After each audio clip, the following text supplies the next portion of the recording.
사람은 사도로, 어떤 사람은 선지자로, 어떤 사람은 복음 전하는 자로, 어떤 사람은 목사와 교사로 삼으셨으니 이는 성도를 온전하게 하여 봉사의 일을 하게 하며 그리스도의 몸을 세우려 하심이라. 우리가 다 하나님의 아들을 믿는 것과 아는 일에 하나가 되어 온전한 사람을 이루어 그리스도의 장성한 분량이 충만한 데까지 이르리니 이는 우리가 이제부터 어린아이가 되지 아니하여 사람의 속임수와 간사한 유혹에 빠져 온갖 교훈의 풍조와 밀려 요동치 않게 하려 함이라. 같이 읽겠습니다. 오직 사랑 안에서 참된 것을 하여 범사에 그에게까지 자랄지라. 그는 머리니 곧 그리스도라. 그에게서 온 몸이 각 마디를 통하여 도움을 받음으로 연결되고 결합되어 각 지체의 분량대로 역사하여 그 몸을 자라게 하며 사랑 안에서 스스로 세우느니라. 아멘.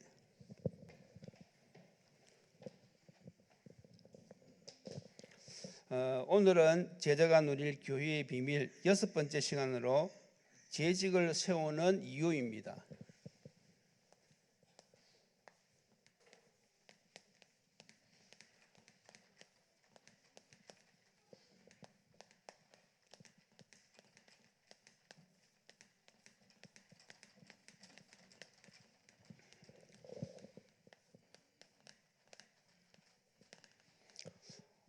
재직을 세우는 이유를 한마디로 말하면 무엇이겠습니까? 일하라고 세우는 것입니다. 왜 우리가 목사의 직분을 줍니까? 목사 일을 하라고 세우는 거지요. 그런데 그것은 세상 일이 아니라 하나님의 일이죠. 그래서 그 자체가 축복이라는 사실 우리는 아셔야 되겠습니다. 그래서 우리 예수님이 이 땅에 계실 때에 집중하신 것이 세 가지가 있어요. 그러면 우리가 신앙생활을 어떻게 해야 되는지, 재직이 어떤 일을 해야 되는지 우리가 알 수 있겠죠. 예수님이 이 땅에 계실 때 마태복음 4장 23절에 보면 세 가지 일을 하시는데 첫 번째가 교육입니다. 예수님은 하나님 나라에 대해서 가르치셨고 또 많은 말씀을 하시면서 교육을 시키셨어요. 다시 말해서 말씀 운동이지요. 그리고 예수님이 또 어디에 집중하신다고 하면 치유, 많은 병자들을 고쳐주셨습니다. 그리고 예수님이 또 집중하신 것이 있는데 그것이 바로 제자를 세우는 것입니다. 그래서 마태복음 4장 19절에도 어부들을 먼저 부르셨고 마지막 또 보면 땅과 제자들에게 땅까지로 또 모든 민족을 제자를 세우라고 분부하고 가셨어요. 그래서 우리가 교회에서 중직으로 일할 때는 우리가 어느 방향을 가야 되는지를 우리가 참고하셔야 됩니다. 자, 그래서 오늘 본론에 재직을 세우는 이유가 무엇이겠습니까? 큰 이유는 이미 말씀드렸고 이제 성경에서는 어떻게 말씀하고 있는지 우리가 보자는 것이죠. 12절에 보면 그것이 나옵니다. 재직을 세우는 이유, 오늘 본문에 보면 12절에 이는 성도를 온전하게 하여 봉사일을 하게 하며 그리스도의 몸을 세우려 함이라 했습니다. 다시 말해서 그리스도의 몸을 세우려고 재직을 세운다는 것입니다. 그리스도의 몸은 무엇입니까? 교회를 말하는 것이죠. 그래서 이것을 16절에는 더 좀 자세히 설명했는데 우리 몸에는 각 지체가 있는 것처럼 교회에는 각 직분이 있고 조직이 있다는 것입니다. 그래서 그리스도의 몸을 세운다는 말은 첫 번째로 성경 있는 그대로 풀이를 한다면 성도를 온전케 한다 그랬습니다. 성도를 온전케.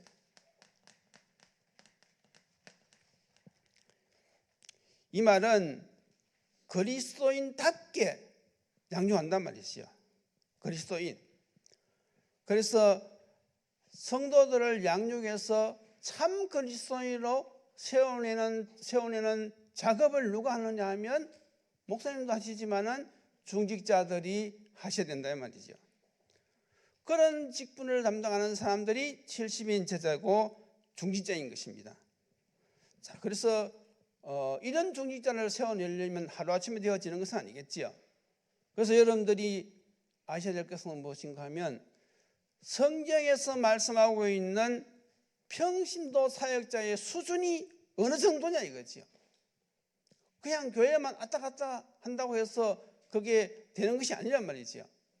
성경에서 말씀하고 있는 중직자의 그 수준은요, 바로 이 70인들처럼 나가서 메시지도 전하고, 또 나가서 성령의 역사도 체험하고, 더 나가가지고 병든 사람을 위해서 기도했는데 그 사람이 낫고, 문제를 위해서 기도했는데 그 문제가 해결되어지고, 이런 일을 할 수 있는 사람이 바로 중직자요 70인이라는 것입니다.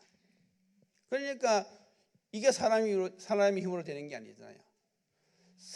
이 중직자가 정말로 성도를 온전한 사람으로 세우려고 그러면요, 그게요 사람의 힘으로 되는 것이 아니고 하나님의 은혜를 받아야 됩니다. 이게 굉장히 중요하단 말이죠. 그래서 우리가 중직자의 직분을 제대로 감당하려고 하면 하나님의 은혜를 받아야 되는데, 이걸 구체적으로 우리가 이야기할 것 같으면 무엇입니까? 복음으로 무장하는데 복음이 정리가 돼 있어야 돼요. 하나님의 은혜가 없는 사람들은요, 복음을 들어도요 다 지나갑니다. 그게 마음에 담기지가 않아요. 그런데 이 복음, 하나님의 은혜를 받는 사람들은요, 이 복음이요 마음에 담기면서 정리가 되어집니다. 그리고 그것이 확립이 되어집니다. 확립. 내 것이 되어진단 말이죠. 그리고 이것이 누림이 되어지고 결국 이것을 전달할 수밖에 없는 것이죠. 이걸 한마디로 하나님의 은혜를 받았다 그렇게 하는 것입니다. 자, 그래서 우리가 이 중직자가 된다고 할 때는 이런 것도 염두에 두면서 우리가 생각해야 된단 말이죠. 그래서 간혹가다 어떤 분들은 나는 이렇게 잘 안 된다 그렇게 말씀하는 분들도 있어요. 그런 분들은 봉사가 됩니다. 그런 분들은 다른 길로도, 기도로도 동력할 수가 있고 몸으로 헌신할 수도 있고 길은 다양한데, 그러나 우리가 중직자라고 했을 때는 기본적으로는 이런 준비가 되어져야 된다는 것이죠. 자, 그리고 이제 두 번째는 무엇인가 하면 봉사일을 한다 그랬어요. 봉사일을 하기 위해서 세운다 그랬습니다. 그러면 이제 이 봉사는 어떻게 합니까? 이것도 마찬가지죠. 하나님의 은혜로 하는 것입니다. 하나님의 은혜를 받아야지 우리가 겸손하게 헌신할 수가 있어요. 이것이 중요하단 말이죠. 그래서 우리가 중직자들이 알아야 될 것은, 우리가 하나님의 은혜로 교회에서 봉사를 하는데 이 봉사는 무엇입니까? 자발입니다. 자발적으로 자원하는 마음으로. 이게 중요하지. 하나님의 일은 은혜 받아서 자원하는 심정으로 하는 것이 맞습니다. 그래서 내가 교회에서 아무리 주의 일을 많이 했다 할지라도 그것은 자랑할 거리가 아니다 이거죠. 왜냐하면 내가 받은 은혜가 너무 크단 말이지. 내가 죽어야 되는데 예수님이 대신 죽어주셨단 말이죠. 세상에 그거보다 더 큰 은혜가 어디 있습니까? 그러니까 내가 죽어야 되는데 예수님이 대신 죽어주셨으니까, 나를 살리셨으니까 우리는 그 은혜에 감사해서 자원하는 마음으로 주의 일을 하는 것이죠. 그런데 문제는 무엇입니까? 성도들이 이렇게 큰 은혜를 받아놓고도요 자꾸 잊어버린다는 거예요. 여러분들은 잘 안 잊어버리시지요? 저는요 자주 잊어버립니다. 이게 가끔 가다 보면요, 내가 또 이거 잊어버렸구나. 거기 깨달아져요. 그러니까 우리가 자칫 잘못하면요, 세상인이 바쁘다 보면요 까마득하게 이 사실을 잊어버리는 거예요. 여러분들은 세상 일이 아무리 바빠도요 이 은혜를 잊어버리면 안 됩니다. 우리 학생들이 공부한다고 아무리 바쁘다 할지라도요 이 은혜를 잊어버리면 안 돼요. 우리가 이것을 잊어버리는 그 순간 사단에게 쏟게 되어 있어요. 자, 우리는 세상에 가깝거든요. 그러니까 말씀 안 들으면요 자꾸 잊어버린단 말이죠. 그래서 우리가 계속 말씀을 듣는 이유가 무엇입니까? 회복하라고. 하나님의 말씀을 듣고 하나님이 주신 나에게 이 큰 은혜, 이걸 우리가 회복하라고 말씀을 자꾸 듣는 거예요. 그래서 말씀 듣는 자리에 올 수 있다는 것 자체가 무엇입니까? 내가 하나님의 은혜를 받은 사람들입니다. 맞습니까? 오늘 이 자리에 오신 분들은요 하나님의 은혜를 받은 분들입니다. 지금 인터넷으로 예배드리는 그분들도요 똑같이 하나님의 은혜를 받으신 분들입니다. 우리가 이것을 잊어버리면 안 되겠어요. 그래서 우리가 중직자들은요 새신자들 성도들을요 이런 사람으로 세워내야 된다는 것도 꼭 기억하셔야 되는 것입니다. 자, 그리고 이제 세 번째 말씀했죠. 결국은 그리스도의 몸 무엇입니까? 교회를 세우기 위해서 우리가 재직을 채운단 말이죠. 다시 말해서 은혜 충만한 성도들이, 은혜 충만한 재직들이 교회에 가득하게 있다. 그러면요 그 교회는요 든든한 것입니다. 그 교회는요 힘 있는 교회지요. 그래서 교회, 우리가 이 교회라 그러면요 건물을 이야기하는 것이 아니고 사람을 이야기하는 것입니다. 그래서 여러분들이 은혜 받으면요 이 교회는요 든든히 세워질 수밖에 없어요. 그러면 건물은 어떻게 되어지느냐? 건물은 자동적으로 세워지게 되어 있어요. 성도들이 은혜 받아보세요. 교회 문제요, 교회에 뭐 여러 가지 문제가 있을 수 있지요. 특히 경제 문제, 이거 해결되어집니다. 그러니까 이 교회 성도들이 은혜 받는 그 일에 우리가 집중해서 우리가 인도받아야 된단 말이죠. 자, 그래서 여러분들이 지금까지도 많은 헌신 봉사하셨는데 정말 우리가 이 주신 은혜를 생각하면서요 자원하는 마음으로 지속하시길 바랍니다. 그래서 이런 사람이 어떤 사람이냐면 철든 신앙인이죠. 세상 말로 말하면 장성한 신앙인입니다. 그래서 중직자들은 이런 일을 감당해야 돼요. 더 정확하게 얘기하면 이런 사람을 중직자로 세워야 된단 말이죠. 그래서 중직자는요 복음, 말씀, 기도, 전도 그것이 무엇인지 알아들어야 됩니다. 중직자는요 내가 하나님께로 받은 이 은혜가 얼마나 큰지 그걸 알아들어야 돼요. 그래서 우리가 중직자를 세우기 전에 훈련을 시킨단 말이죠. 이런 사람으로 세우려고. 그래서 이런 사람들이 중직자로 딱 세워지면요 이 일이 일어나는 거예요. 그래서 우리가 이 전체 그림을 놓고 우리가 큰 그림을 놓고 하나하나 우리가 인도받아 가는 거예요. 그래서 우리 지금 렘넌트도 많이 있는데 우리가 이 신앙생활 하는 것은요 내 중심이 아니잖아요. 하나님의 뜻과 하나님의 계획을 우리가 방향 맞춰서 인도받는 것이기 때문에 항상 우리가 이 큰 그림을 가지고 인도를 받아야 된단 말이죠. 그래서 여러분 한 사람이 제대로 세워지면 여러분들을 통하여서 이제 이런 역사가 일어나는 줄 믿습니다. 자, 그러면 결과 더 나가서 그러면 이렇게 세우는데 어떤 사람으로 세워야 되나? 어떤 사람? 좀 더 구체적으로 그게 13절에 나와 있어요. 13절에 보면 뭐라고 나와 있습니까? 아들을 믿는 것과 아는 일이 하나가 되어 그랬어요. 이 말은 무슨 말인가 하면 참 복음의 사람으로 세운다 이거죠. 참 복음의 사람.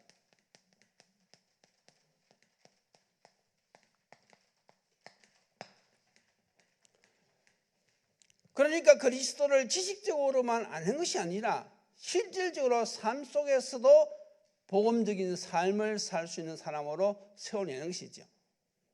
그래서 복음하고 복음적인 삶은 다르거든요. 대부분 사람들이 지식적으로는 알지만은 삶에 그것을 적용을 못하는 경우가 많이 있어요. 그러니까 신앙과 복음이 따로따로 갈 수가 있단 말이죠. 그런데 우리는 신앙과 삶이, 근데 우리는요 복음적인 삶, 복음하고 삶하고 같이 가는 거예요.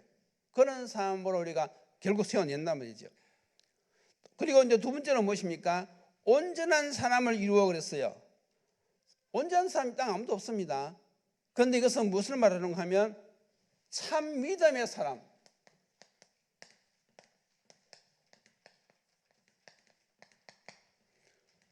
그래서 중직자는요, 사람을 볼 때, 무엇을 볼 때 복음적인 관점에서 사람을 봐야 되고요. 그러면 사람을 이해하고 수용할 수 있겠지요. 그리고 이 중직자는요, 참 믿음의 사람이 되어야 됩니다. 그러니까 중직자는 항상 믿음의 말을 해야 돼요. 예를 들어 잘못하면 사람들이 세상에서 하던 식으로 교회 와서 이런 세상적인 기준 가지고 말을 할 수 있단 말이죠. 그러면요, 거기에 동조하면 안 된단 말이죠. 그렇다 할지라도 그때 중직자들은요, 믿음의 말을 해줘야 돼요. 아, 이런 뜻이다 하면서 여러분들이 불신앙의 말을 근본적으로 차단시켜버려야 됩니다. 그런 사람으로 세워내야, 중직자는 이런 사람이 되어야 된단 말이죠. 또 그 다음에 무엇을 말씀하고 있습니까? 그리스도의 장성한 분량에 이르기까지. 이것은 무엇을 말합니까? 성숙한 사람.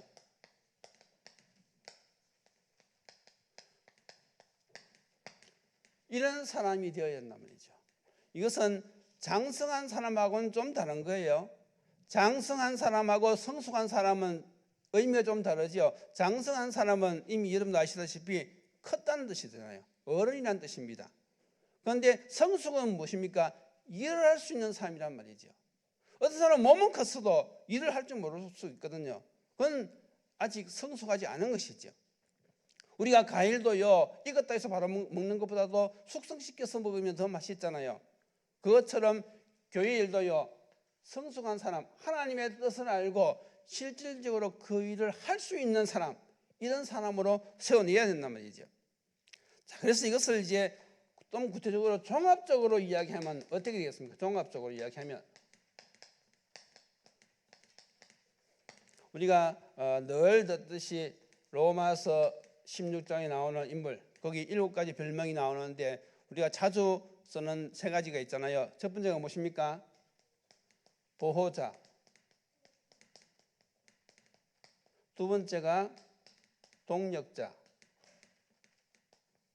세 번째가 식주인. 요즘 성경은 교회의 필요를 채워주는 자 그랬는데 우리가 보통 그러면 보동식 그렇게 해서 우리가 말씀하잖아요. 그래서 우리 중직자님들이 자꾸 이렇게 대표기도 하실 때 보면 교회의 보호자, 동력자, 숙주인이 되게 해달라고 그렇게 기도하면 성도님들이 아멘 하고 이렇게 지나가잖아요.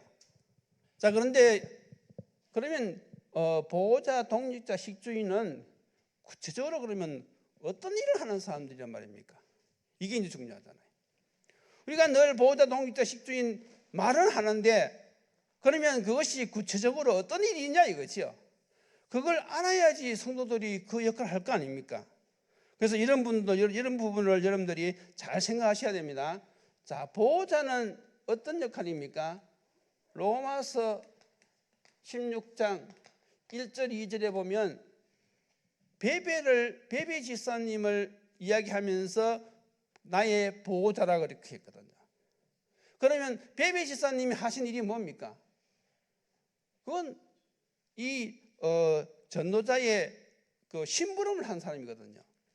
바울이 기록한 그 로마서를요, 베베 집사가 로마까지 전달했단 말이죠. 그러니까 이 보호자는 목회자가 해야 될 일을 대신해 주는 사람, 그게 보호자의 역할입니다.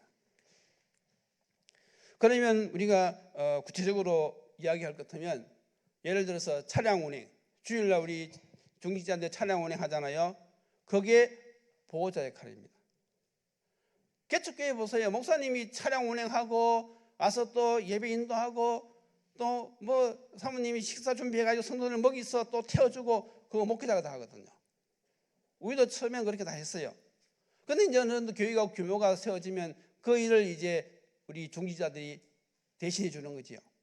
그래서 여러분들이 주일날 차량 운행하는 것, 식당에서 봉사하는 것, 교회 이 청소 이런 것이 무엇입니까?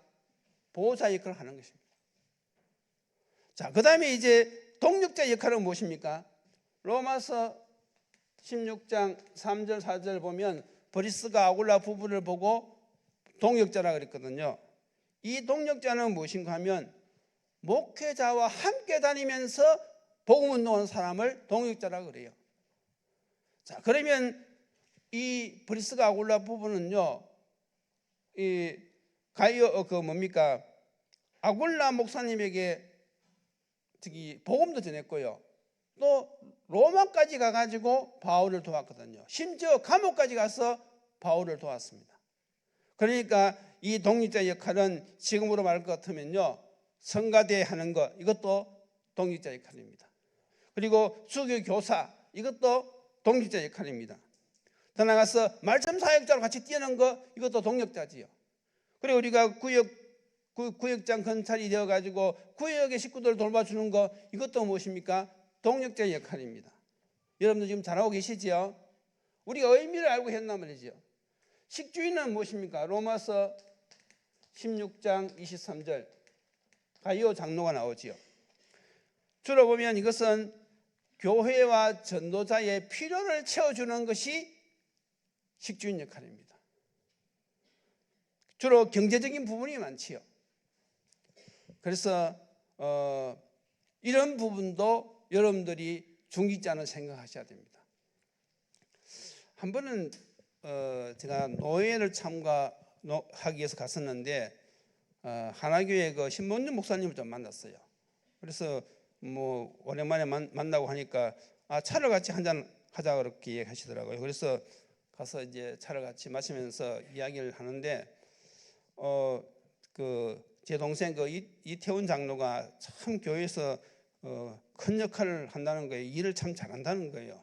굉장히 칭찬하더라고요. 그래서 뭐 어떻게 하길래 이렇게 칭찬했는가 하는가 해서 이제 제가 다음에 동생 만나가지고 이야기했습니다.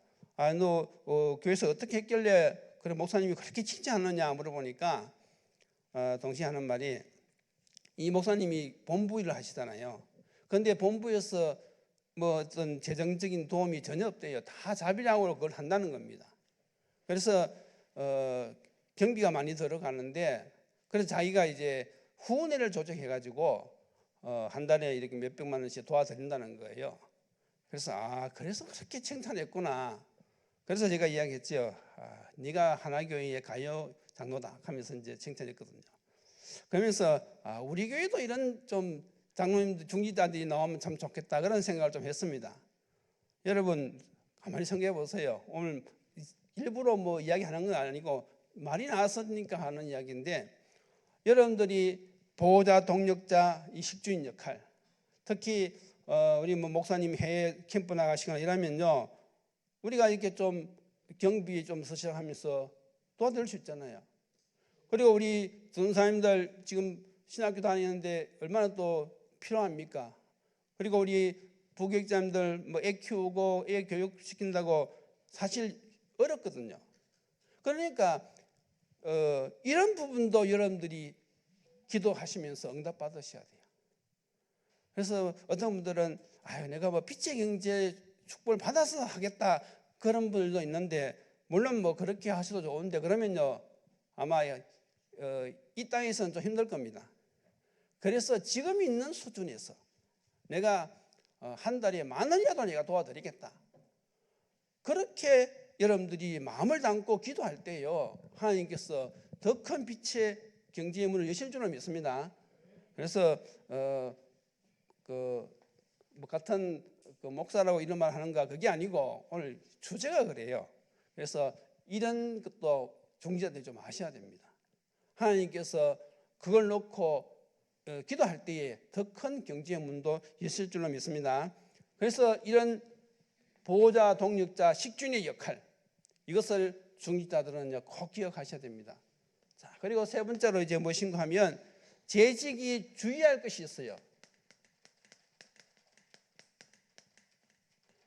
무엇을 주의해야 되는가 하면 거기 14절에 보면 나오죠. 세상의 속임수, 유혹에 빠지면 안 됩니다. 세상의 속임수, 유혹에 빠지면 안 돼요. 그리고 또 무엇을 주의해야 됩니까? 세상 풍조, 여기에 흔들리면 안 되는 것입니다. 그래서 이렇게 하기 위해서는 여러분들이 무엇을 해야 되는가 하면 하나님의 기준을 분명히 알고 계셔야 돼요. 하나님의 기준. 영적 가치관, 이게 너무 중요하지요. 왜냐하면 조금 전에도 말씀드렸다시피 우리는 자칫 잘못하면요 세상 기준에 가까울 수가 있거든요. 왜냐하면 우리가 교회에 있는 것보다도 밖에 있는 시간이 더 많아요. 그러니까 까딱 잘못하면 우리가 우리의 생각, 우리의 가치관이요 어디로 쏠리는가 하면 세상으로 쏠린단 말이죠. 그런데 성경은 분명히 말씀하고 있어요. 세상은 잠깐이라 그랬습니다. 그러나 영적인 것은 영원하다 그랬거든요. 그래서 여러분들이 이런 영적 가치관, 이것이요 이게 딱 확립이 되어 있어야만이 이런 데 속지 않고 하나님이 원하시는 방향으로 쭉 갈 수 있단 말이죠. 그래서 우리가 말씀 운동을 해야 되는 것이고, 그래서 우리가 정식기도를 해야 되는 것이고, 그래야만 우리가 흔들리지 않고 하나님의 뜻을 받들어서 계속 나갈 수 있는 것입니다. 자, 그러면 이제 결론입니다. 결론이 무엇인가 하면 재직에 봉사하는 지혜입니다.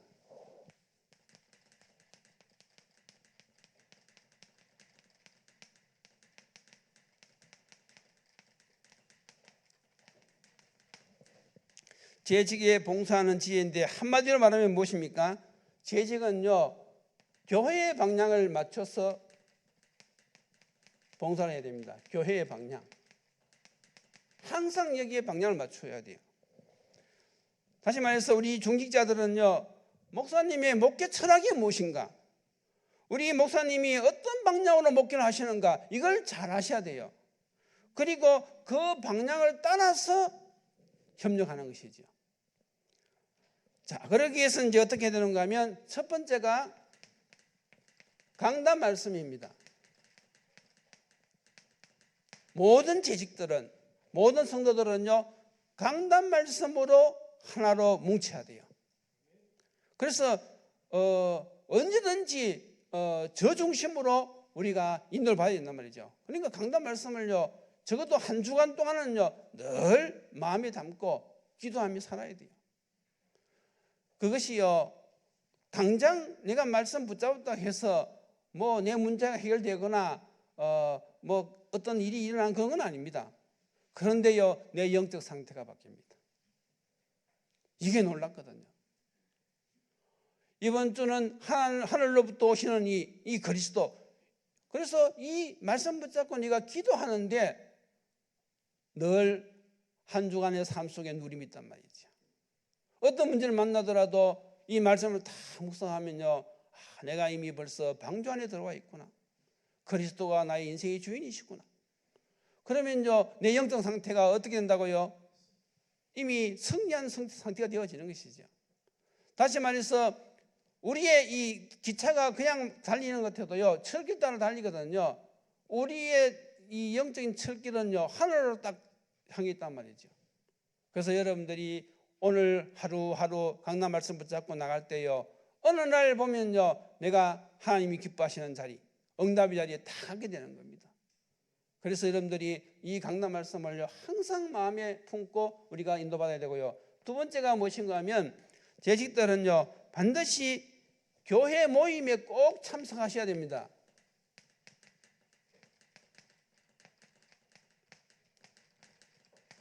교회 모임에 꼭 참석하셔야 돼요. 특히 재직회나 이런 거 할 때요 여러분들이 교회 재직으로서 성도로서요 여기에 참석하셔야 됩니다. 그게 하나님이 기뻐하시는 일이거든요. 그리고 또 무엇입니까? 광고도 잘 들으셔야 돼요. 광고. 여기 보면요 응답받을 일이 많이 있어요. 응답받을 것이 많습니다. 응답. 이번 주 우리가 광고만 잘 들어도요 당장 우리가 무엇이 있습니까? 이 세계 선교회들을 놓고 우리가 그 힘을 모아야 될 일이 있단 말이죠. 그게 부담이 아니라 무엇입니까? 응답입니다. 하나님이 일을 이루시는데 우리에게 응답을 준비해 놓으시고 우리에게 지금 인도하시는 거거든요. 이것을 부담으로 받는 것이 아니라 응답으로 받으셔야 된단 말이죠. 이걸 한 번만 해보면 쉬워요. 저는 우리 어머님이 하는 걸 많이 봤거든요. 저희 어머님은요 부흥사 오셔가지고 뭐 교회 피아노 할 사람 하면요 손 싹 듭니다. 무조건 하자마자 무조건 손 듭니다. 그리고 빚내가지고 피아노 사요. 그래서 저는 어떻게 하시려고 하는 거? 우리는 밭도 없고 돈도 아무것도 없는데. 그런데 그때 우리 양복을 했단 말이죠. 그런데 하나님께서 그의 이 복을 주셔가지고요, 피아노값 몇십 배 돈을 번단 말이죠. 그럼 한 번만 체험해보면 그 다음부터는 손이 올라갑니다. 여러분들도 이걸 한번 체험해 보셔야 돼요. 있습니까? 자, 그리고 네 번째는 무엇인가 하면 교회는 독주하면 안 됩니다.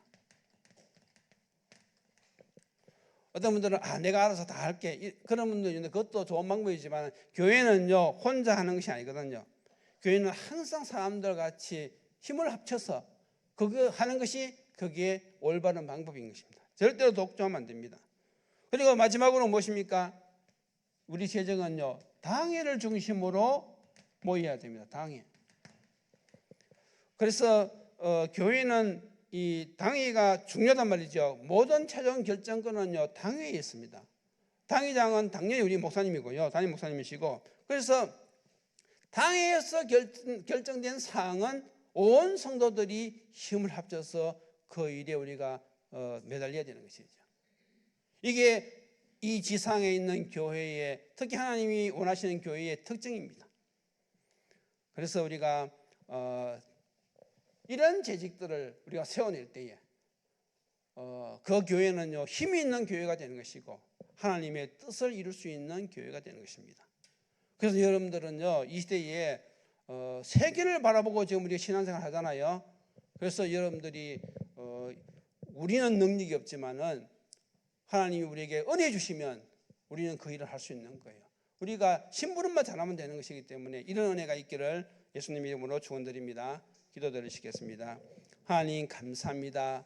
하나님께서 이 땅에 교회를 세워주시고 또 교회를 통하여 세상을 살리시기를 원하시니 참으로 감사합니다.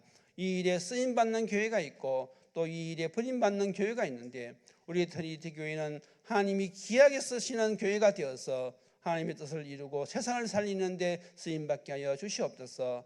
또 우리 교회에 세워진 모든 중지자들이 하나님을 기쁘시게 할 수밖에 없는 믿음의 사람들이 되어서 어디를 가든지 하나님의 뜻을 이루고 하나님의 계획을 이루는 데 인도받게 하시고 더 나아가서 이런 재직자를 많이 세워서 우리 교회가 세계보험하는 데 주역이 되는 교회가 될 수 있도록 주님께서 축복하여 주옵소서.